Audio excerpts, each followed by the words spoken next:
వత్సవాయి గ్రామంలో మహాత్మా జ్యోతిబా పూలే బీసీ గురుకుల పాఠశాలను ఆకస్మిక తనిఖీ చేసిన మంత్రి Savitha, MLA Sriram Rajagopal. Today TV Telugu news channel NTR జిల్లా staff reporter Cheneru Rambabu. NTR జిల్లా జగ్గేపేట నియోజకవర్గం వత్సవాయి మండలం వత్సవాయి గ్రామంలో ఉన్న మహాత్మా జ్యోతిబా పూలే గురుకుల పాఠశాలను రాష్ట్ర బీసీ ఈడబ్ల్యూఎస్ సంక్షేమ చేనేత మరియు జౌళి శాఖ మంత్రి ఎస్ సవిత, ఎమ్మెల్యే శ్రీరామ్ రాజగోపాల్ తాతయ్య ఆకస్మికంగా తనిఖీ చేశారు.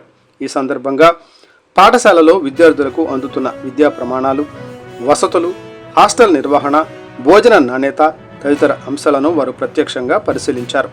తరగతి గదులను సందర్శించి విద్యార్థులతో మాట్లాడి బోధనా విధానం, ఉపాధ్యాయుల పనితీరును సమీక్షించారు. హాస్టల్ను సందర్శించిన మంత్రి, ఎమ్మెల్యే ఆహార నాణ్యతను పరిశీలించారు. విద్యార్థుల నుంచి నేరుగా అభిప్రాయాలు తెలుసుకుని ఎలాంటి సమస్యలు ఉన్నా వెంటనే పరిష్కరించేందుకు చర్యలు తీసుకుంటామని హామీ ఇచ్చారు. స్టోర్ రూమును తనిఖీ చేసిన మంత్రి నిల్వ ఉంచిన సరుకుల నాణ్యతపై దృష్టి సారించి వాటిని శుభ్రంగా మరియు క్రమబద్ధంగా నిర్వహించాలని సూచించారు. హాస్టల్ పరిసరాలను పరిశుభ్రంగా ఉంచాలని సిబ్బంది ఆదేశించారు. అనంతరం పాఠశాలకు సహకరించిన బుగ్గవరపు రాజా గారిని ఘనంగా సత్కరించి రాష్ట్ర బీసీ ఈడబ్ల్యూసీ సంక్షేమ చేనేత మరియు జౌళి శాఖ మంత్రి ఎస్ సవిత, ఎమ్మెల్యే శ్రీరామ రాజగోపాల్ బొగ్గవరపు రాజా గారిని ఘనంగా శాలువాతో సత్కరించారు. ఈ సందర్భంగా మంత్రి సవిత మాట్లాడుతూ గురుకుల పాఠశాలల్లో విద్యార్థులకు నాణ్యమైన విద్యతో పాటు మంచి వసతులు అందించడం ప్రభుత్వ ప్రధాన లక్ష్యమని తెలిపారు.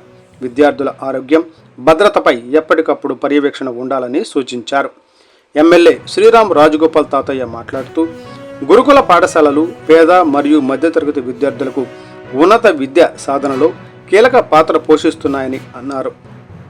విద్యార్థుల సమస్యలను తక్షణమే పరిష్కరించేలా అధికారులు కృషి చేయాలని కోరారు.